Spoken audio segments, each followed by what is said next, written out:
father, "What is your first memory of drinking chicha?" He looked at me with his black eyes, and with a slow voice he told me that he was 5 years old. He was a chubby little churrito. My mom and I, he said, "We're going to the party, a wedding." Back then, the roads were all dust and sand and beauty. My mother, my 4 brothers, and I arrived in my uncle Flores truck.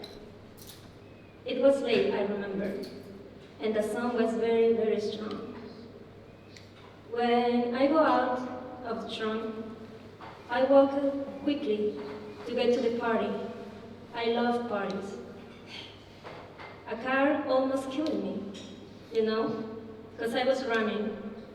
It passed so close to me, it scared me so much, but I didn't cry.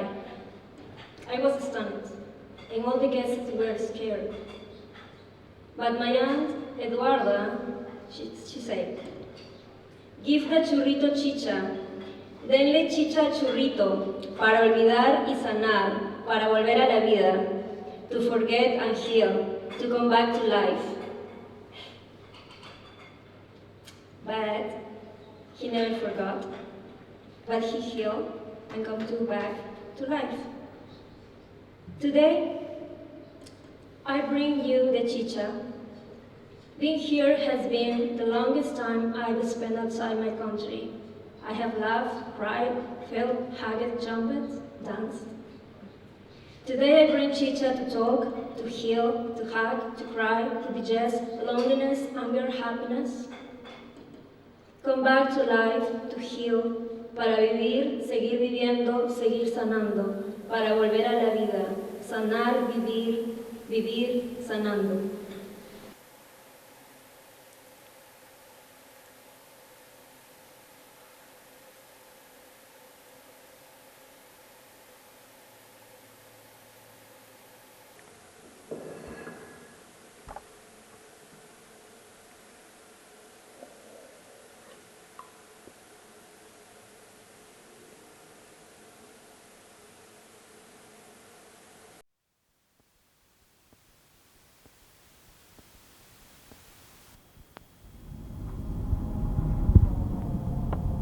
What's on the menu tonight?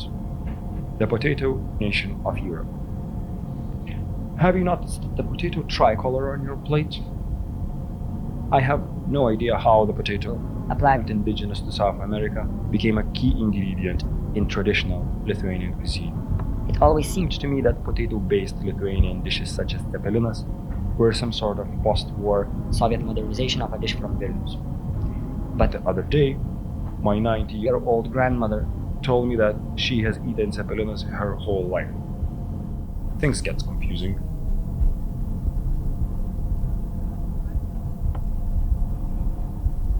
Dish 2. The Biryas are trying to adapt. It's been a while since the colonial ideas started to impact the world of gastronomy. Mexican cuisine got some attention here, with even Her Majesty Noma paying the country a visit. In this opportunistic scramble to turn culinary traditions into momentary trends, the ancient birria taco dish has received special attention. Sadly, the terrible exploitation and overconsumption of meat means that the poor blue corn birria has no future. The one you're having now has a smoky mushroom filling instead of the usual fatty pork, because tonight, our dear birria is trying to adapt. Dish 3. Not wanted on the voyage. The intercontinental movement of plants has a long history. In fact, many plants relied on our species for their own expansion, and it's often joked that it wasn't us who domesticated them, but they who used us. Sometimes plants travel and end up in places they never intend to be.